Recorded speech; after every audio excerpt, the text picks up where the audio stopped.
قال راوي السند ناقلا عن سيدي منتهى سير الرجال شرعنا المحمدي.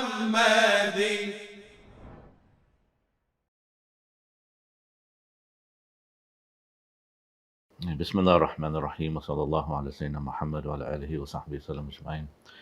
So Islamic ethics, it's a science in our tradition, and it's referred to as ilm al-akhlaq. And briefly, the sources of ethics of this science, they have to do with mainly with the Quran and the Sunnah of the Prophet sallallahu alaihi wasallam. And the source of ethics is seen as religious in our tradition. And so this is something that makes it quite distinctive from contemporary discussions on ethics, where in the anglophone world, basically you have ethics is treated in three ways. One is meta-ethics, and meta-ethics is basically an attempt to answer more philosophical questions about ethics, such as, our ethical statements, can they be true or false? And then do they, if they can't be true or false, then what's the significance of ethical statements? What type of moral force do they have? So that's meta-ethics. Then you have what's called normative ethics, and that's the study of what makes actions right or wrong, briefly. And also what situations or what events are good or bad, and what makes people vicious or virtuous. And so you have different approaches to these questions, right? These are just general questions, and you have different schools of ethics that answer these questions differently. So, for example, you have hedonism, which will say, well, what makes actions right or wrong? The hedonist would say is that it's pleasure or the absence of pain that constitutes an act to be good or an act to be bad. You have what's called this idea of non-naturalism, where being good is a simple property that is irreducible or indefinable in terms of anything else. Then you also have theories like utilitarianism, which is a theory that an action is right if and only if its consequences are optimal.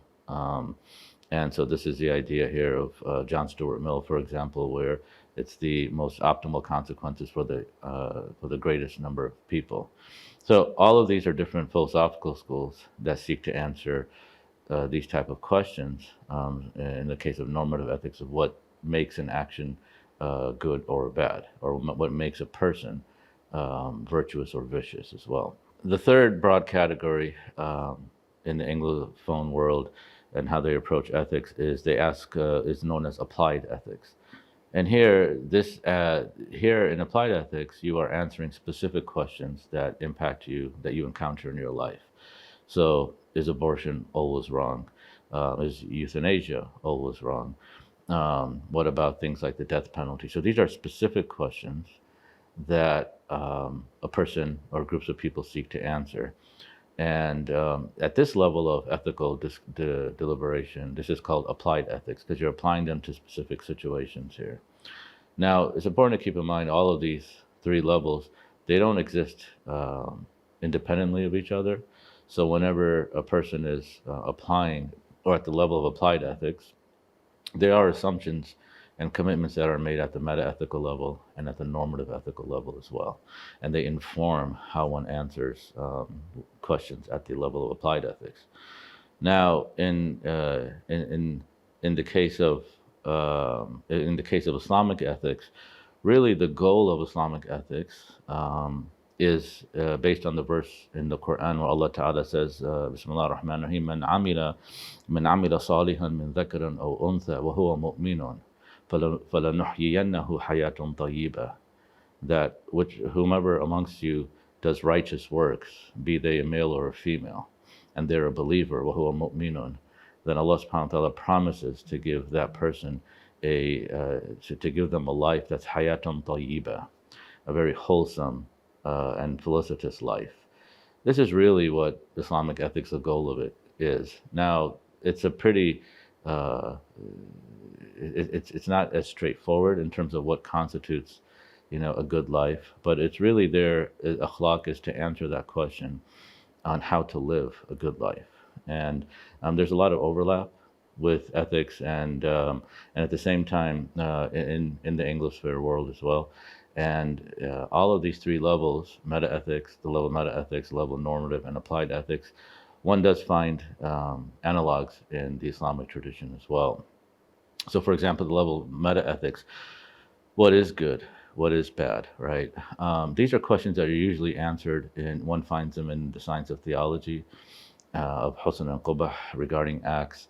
They're also found in usul al-fiqh, legal theory, where these questions are explored and debated. And you have, very, very famous debates between the Mu'tazila and the Ash'ariyah and, the Falasifa, different schools that seek to answer what constitutes good or bad, or husn or qubah.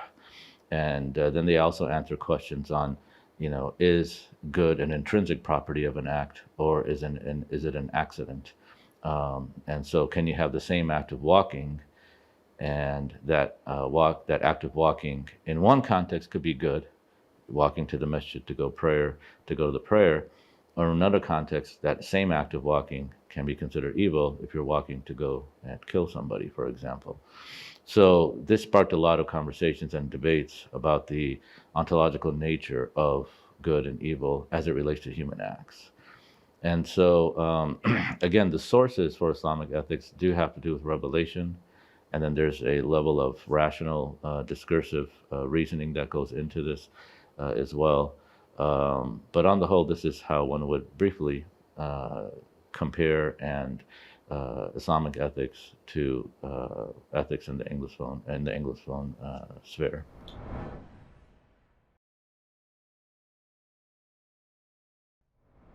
That's a great question, a very important one. And the way I usually approach this question is I've asked the same question earlier on too, because there are writers who do conflate Islamic law and Islamic ethics. And for a period of time, I just kind of assumed that to be the case.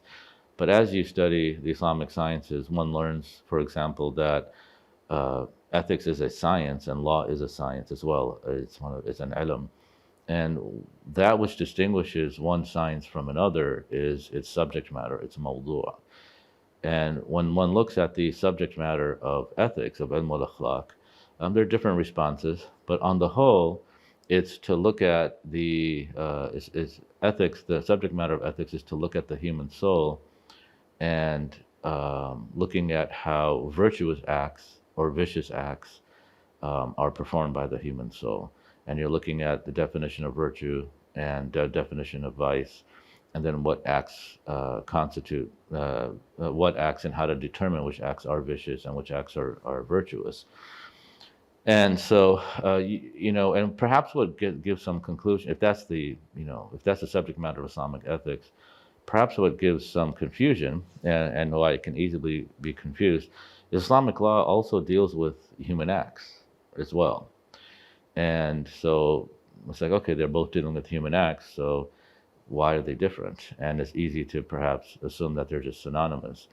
In fact, they're not. And so when one looks at, for example, Islamic law, al-fiqh, and one looks at the subject matter of fiqh, one encounters that, again, there's various definitions, but in general, they refer to af'al al-mukallafin. They refer to the acts of those humans who are morally responsible. And so now the question here is, but there's a particular difference that a jurist looks at acts. A jurist and an ethicist are both concerned with human acts. But an ethicist, like we said, is concerned with what makes an act virtuous or vicious. Whereas a jurist looks at an act and their goal is to classify a human act into one of the 5 legal categories. Is it an obligation? Is it wajib? Is it recommended? Is it mustahab? Is it permissible? Mubah? Is it offensive? Makruh? Or is it unlawful? Haram? So a jurist is looking at those 5 categories primarily, and one could even add that there's other categories that they look at. So is something a sabab? Is it something a cause? Is something an impediment? Or is something a stipulation for an act? But in general, they're looking at the rulings of the Sharia as they relate to human acts. Whereas an ethicist is looking at not necessarily the hukm shari, the sharia ruling, but an ethicist is looking at what is virtue and what makes an act virtuous and what are those virtuous acts, and it seeks to define them. And then the goal of ethics too is so that human beings can obtain their perfection, right? Istikmalun nafs al-natiqa is the perfection of the human soul. And that's where this, as we mentioned in the verse in the beginning, this hayatun tayyibah is to lead that good life, right? So an ethicist is, yes, they're both concerned with human acts. So one can understand that perhaps there might be confusion as to how to separate them, and it's perhaps, rather easy to say, well, they're just synonymous. Yet their vantage points or their perspectives are very different. And so in the books of ethics, you're rarely going to see the terms like halal, haram, or wajib, or makruh or mubah. Rather, you're gonna learn about the faculties of the soul. You're going to learn about the definitions of virtue. What is virtue? What is a vice? And then you're going to learn about the definitions of virtue, and then how to acquire these virtuous qualities and character traits. And you're going to learn the definitions of vice and how to remove them from your soul.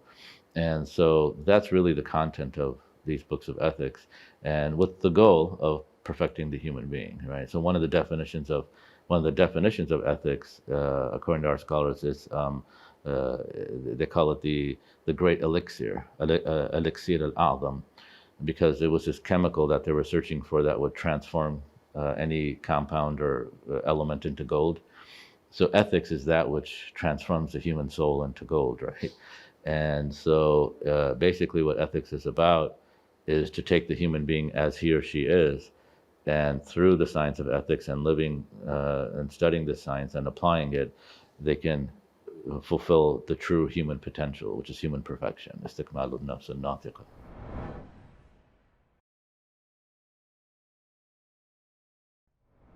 So in terms of, does it overlap with other Islamic sciences?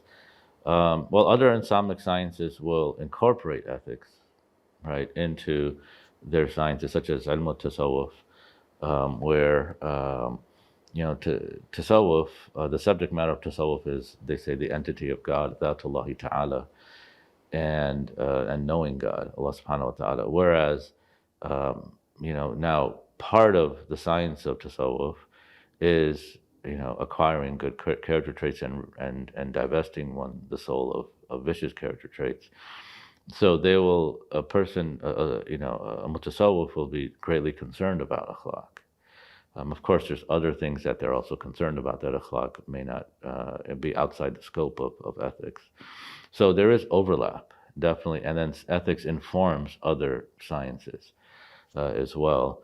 And so there is a relationship between law and ethics too, in the case of, and this is perhaps, the idea that there may be behaviors that are legally either mandatory or recommended or permissible or offensive, or the 5 categories, but ethically it may have different considerations.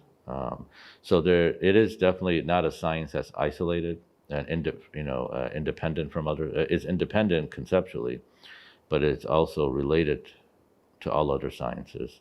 And this is what we, in our tradition, we believe all knowledge is one, and so these disciplines of knowledge, therefore, are investigating an aspect of reality, and therefore will have a nisbah, right, a relation to all these other sciences.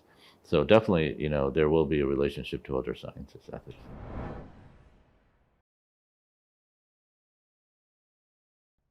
So in terms of how they differ, one is, there's not necessarily one Western paradigm.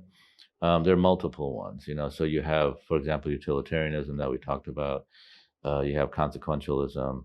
You have deontology, a deontological approach, which is more of a Kantian approach, which is based on this concept of duty. You have a virtue ethics approach, and that you'll find a lot of similarities between the Islamic tradition, and virtue ethics.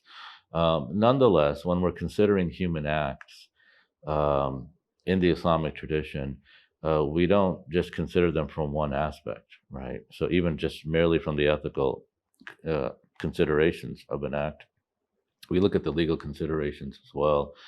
and we looked at all other considerations in light of the maqasid of the Sharia, the objectives of the Sharia as well, and in order to really determine what is it that's most pleasing to God at this point in time. In my life, I have to act. What is that act that's most pleasing to Allah subhanahu wa ta'ala? For that, there's obviously legal considerations and there's obviously ethical considerations as well. And then those take into consideration a person's context, their social standing, many other considerations. So there's not really, there's overlap with different anglophone ethical traditions, but I wouldn't say there's one Western ethical tradition at this point that you can compare. There's multiple ones, and we definitely you can find the Islamic tradition, because we're a religion of law as well. So for us,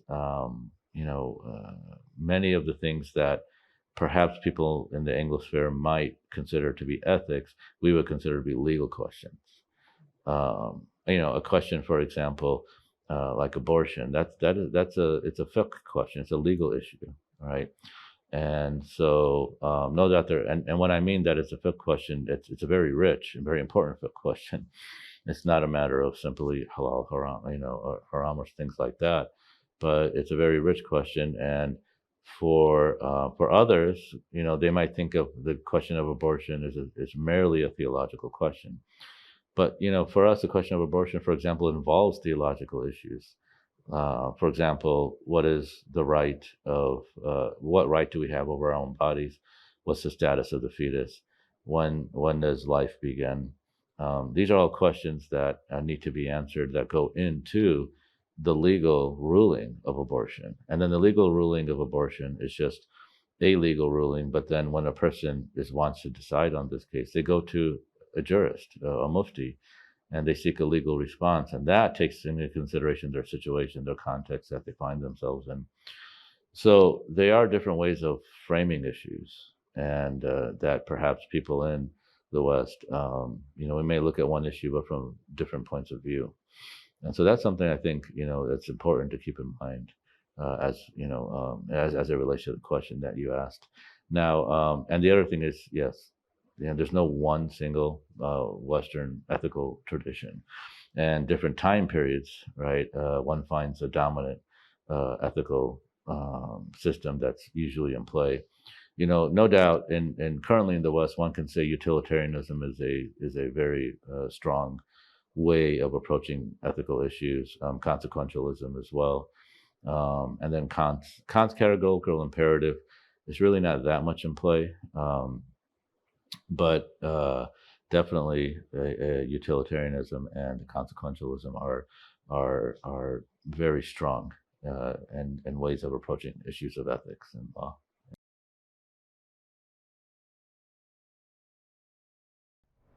Yeah, so utilitarianism is basically a theory, ethical theory, that says that an action is right or wrong only if its consequences are optimal. So what is the best for the most number of people? This is obviously what John Stuart Mill is very famous for promoting this. And you want to look at everyone involved. You want to look at everyone involved and try to account for that. Now, it does assume a type of hedonism too, because what's good is what's most pleasurable, right? And what's bad is it relates to pain. So there is an aspect of hedonism there in terms of when it's considering what is good or bad. But then it's also looking at, okay, if that's what defines good or bad, pleasure and pain, then we want to see what is that which brings out the most pleasure for the most number of people and the least pain for the least number of people. So you see here how these are pretty layered theories here. So that's utilitarianism, right? Consequentialism is just looking at the consequences of an act and seeing what is it that's most beneficial. Now, even in these theories, though, they have a typology and a grading of pleasure. So not all pleasures are equal, right? And similarly, not all pains are equal. So they have a ranking of pleasure and a ranking of pain.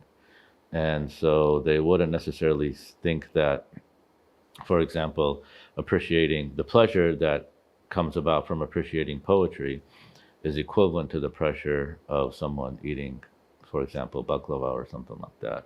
They're both pleasurable. The one's intellectual pleasure and involves a different number of senses and appreciation, uh, the ability to appreciate, whereas the other is it's much more simple and mundane, I guess. So even in these theories, they have discussed and ranked different types of pleasure and different types of pain. So they're pretty complex. They're not so straightforward as now there are difficulties. For example, utilitarianism. How are you going to count the number of people, and how are you going to know what's most pleasurable for them, and these type of things. But nonetheless, these are ways of thinking that one finds to be very common in the Anglosphere.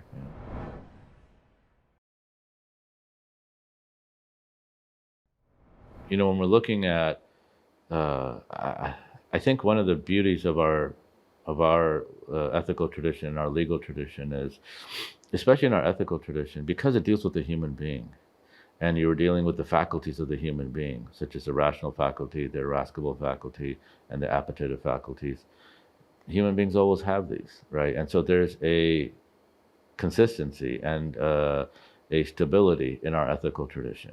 It's not like it changes based off of every century and what are the intellectual forces and changing and the trends, intellectual trends each century. So our ethical tradition basically is very stable because we're dealing with the human being. So the idea here is that there is a stability because we're dealing with the human being ultimately, and the faculties of the human being, and those are constitutive of human nature. And so there's a certain stability in that, and that's really, you can read a book on ethics 400 years ago, you can read a book on 1,000 years ago, and we're dealing with those questions that are perennial questions that human beings always ask themselves. And so when you read these works, one of the things I encounter is, wow, human beings just haven't changed at all. We suffer from the same, vicious acts, and we try to acquire the same virtuous acts in our times as we did 400 years ago, 1,000 years ago. Now with law, it comes in, the beauty of law is that they are what's called thawabit, which are things that do not change, right? They're kind of like non-negotiables. However, with law, there are also many rulings that do change if they are based on the particular custom of a group of people. And so there is this element that one can find where this adaptability and suitability to the context that we find ourselves in with law. And so there is, those are very, very important aspects that we need to understand, that whenever we're grappling with a lot of issues in our contemporary world, we need to understand the legal aspect of things and the ethical aspect of things. How does this contribute to the good life, right? That's even though it may be permissible, the question is this something that's going to enhance? Is this something that's going to promote the good life, my good life, and then the good life of the community as well? And so those are really important questions that I think Islamic ethics and Islamic law allows us to ask, and then hopefully find answers to.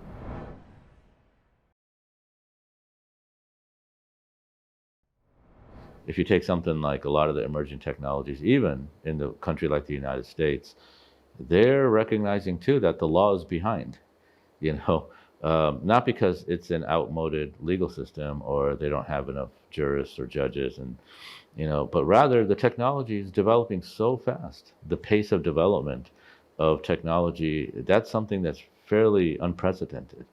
You can get an iPhone and then in 6 months or a year, it's considered old. And for a piece of and so the moment you think you've given some legal considerations to one form of technology, all of a sudden there's a new form that's being developed, and now you have to consider that. So it does put a stress on even the legal systems in the United States. And I wish that people would also have the same understanding when it comes to Islamic legal system as well. And particularly where these technologies are developed in the United States or in the Western world, and they're usually exported, and in many ways forced upon, other cultures. And so they don't really have the time to even understand what these technologies are and to learn about them, let alone to come up with a legal ruling on them. So, the hukm al-shay far'un an tasawwurihi, that a legal ruling on something is dependent on how it's conceived. And so a lot of times, one has to allow for these technologies that developed in one culture, they're being transplanted to another culture which is alien to. And so one has to understand that and appreciate that. People within the United States, many people still don't understand a lot of times these smartphones or a lot of the social media technologies that exist. And so what about people who you take this, and this is people who's organically developed in their culture, but what about people who you've just taken that technology and transplanted it to their culture? And of course, they're going to take them time to learn about these things and then to learn about the harms of things. And usually the harms of these technologies aren't recognizable, immediately, meaning, sometimes it takes 15, 20 years, sometimes 50 years, and okay, now that's the harm, because you have to see how these technologies play out and how they're being used. And so a lot of times we need to understand the nature of technology, and then I think we'll be a bit more understanding and patient with not just the legal systems in Western countries, but even in Muslim, jurists and how they're tackling these issues. And a lot of times the jurists will, when I spoke about different issues with different fuqaha, for example, like Bitcoin, one of the sheikhs I was speaking with, he just said that, al-aslu fil ashya' ibaha. He goes, we just have to go with this now, that is permissible until there's something, there's a presumption of permissibility until there's clear evidence that it's unlawful, it's impermissible. And so with something like Bitcoin, he was willing to say, well, let's just assume it's permissible. That's the presumption we have to make. And let's find out more and more and more and learn about something like Bitcoin and digital currencies. And then we can make a decision. And there's a decision on the digital currency itself and whatever Sharia considerations there are, and then how it's being used, right? And they may have two different rulings, because something can be used towards ends that are not countenanced by the Sharia. But in and of themselves, there may not be a problem, that technology. So one is understand the nature of technology and then understand the nature of legal systems. They take time. They take time, they take a lot of resources, and they take a lot of support, governmental support. And so where you find in the Muslim countries, in the Middle East or South Asia or Africa, where you find that there is government support for jurists, you do find really solid answers, and sometimes you'll find those answers change and develop as they come to learn more about these technologies and how they're used and how they're being developed. And so I think we need to be more charitable in how we understand the nature of Muslim scholars, especially when dealing with these issues of technology. Yeah.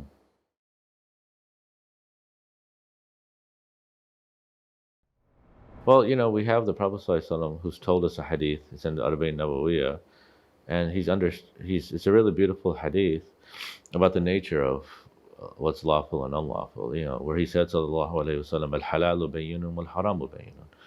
Right, that what's lawful is clear and what's unlawful is clear. وَبَيْنَهُمَا أُمُورٌ مُشْتَبِهَاتٌ لَا يَعْلَمُهُنَّ كَثِيرٌ مِنَ النَّاسِ. And between the two, there's many issues that are mushtabihat. They're ambiguous, right? It can be here, it can be this category. Well, let's look at it this way. It can be in that. It can be unlawful. It can be looked at from different perspectives. And the Prophet ﷺ mentioned, "La ya'lamuhunna kathirun min an-nas." Majority of the people don't know the rulings on these things.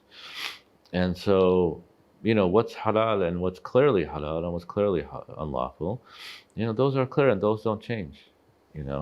Nonetheless, most of what our legal system deals with, what ijtihad, what fiqh deals with, is ijtihad, and it's going to be on issues where there's no ijma' on. If there's ijma', then khalas, right? Then you don't need to really go any further, right? There's ijma' that this is permissible or unpermissible, and that's your answer. If something's ma'lum min ad-din bi-darura, but it doesn't even come under fiqh. Everybody knows already what to do. And so now but beyond that, fiqh is dealing with all those gray areas, all those amur mushtabihat. And so now here you want to be careful, right, in how you deal with these things. You don't want to jump into and perform an act, undertake an act that you don't know what the Sharia ruling is, or you don't know the nature of the act in which you're undertaking. So you want to, it's better to be a bit precautionary in matters and wait until you understand the act and then what the ruling is of the Sharia on that. Now you have to ask jurists, what those questions are. Now here is where you're going to have difference of opinion. You have different considerations. And they're going to be basing their rulings based off, just like now, we're going to be basing it off our knowledge of things. So if we take something like smoking, right? Early on, there was a debate about smoking. And many people, there was, different sides about smoking. Some saying it's mubah, others said it's makruh, others went to the point of saying it's haram. Now that was based on what though? A lot of it was based on, it wasn't based on health reasons because they didn't observe any, it was new at the time. So for them to observe the, harmful health impact that it has, that was just knowledge not available at that time. So if they did, if they did prohibit it or if they did say it's offensive, usually it's because of the way it smells. Usually it's because, sometimes, the way the impact it has, on people's personality and things like this you will see. But now, smoking and the harmful impact, it's pretty clear. And the ruling is that, there's pretty much agreement on the ruling on the unlawful nature of smoking. But that's because it's been around for so long, so you see this is the impact on individuals and on the society, and the negative health impacts of smoking has been studied, and so we have that knowledge, which it's just a matter of time that you didn't have. Take something like coffee. Many of the scholars prohibited coffee. They said it's haram actually, coffee. Others said that it was mustahab, and things like that.